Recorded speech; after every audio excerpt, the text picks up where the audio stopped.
This guy's pretty hot. That guy heaps doesn't care. I'm hoping you guys can see, like, I can't even walk up to Nova with this giant bag of treats. And Nova's been raised by us since he was a puppy. Guys, I'm literally walking around with a pocket full of hot dogs and a Wolfdog enclosure. And they want nothing to do with it. One behind you. Yeah. So again, this is kind of the range that we can expect them to stay in. Kuna here, however, she is much more friendly than a typical high, but it's because she knows I have some good treats in my pocket. I say hot dogs and she gets out of bed, right? So this is about what you guys can expect. Like Nova here, for example, I'll see I can get him to sit for you guys. Hey Nova, what's this? He's distracted by all the freebies I've already thrown out. You gonna sit for me? Oh, thank you.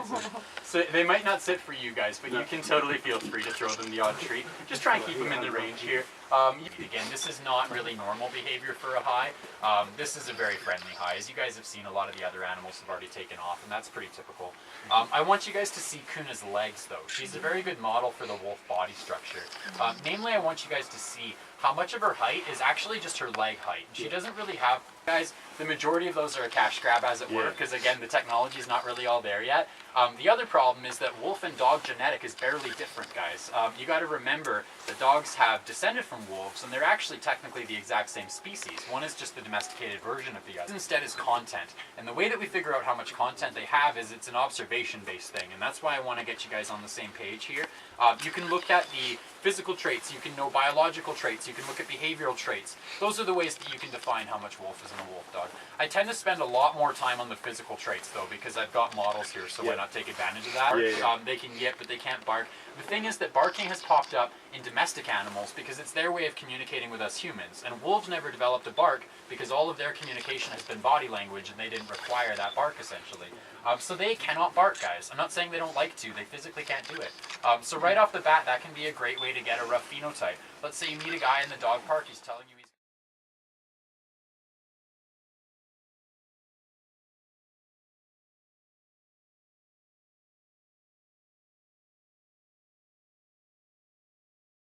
is actually quite doggy. Do you guys notice she's got that big bold white mask on her face? Yep. So that's a dog trait. So Rue is smidge lower than the guys we were just in with, but still a heck of a lot higher than the other animals we've been seeing, such as these two.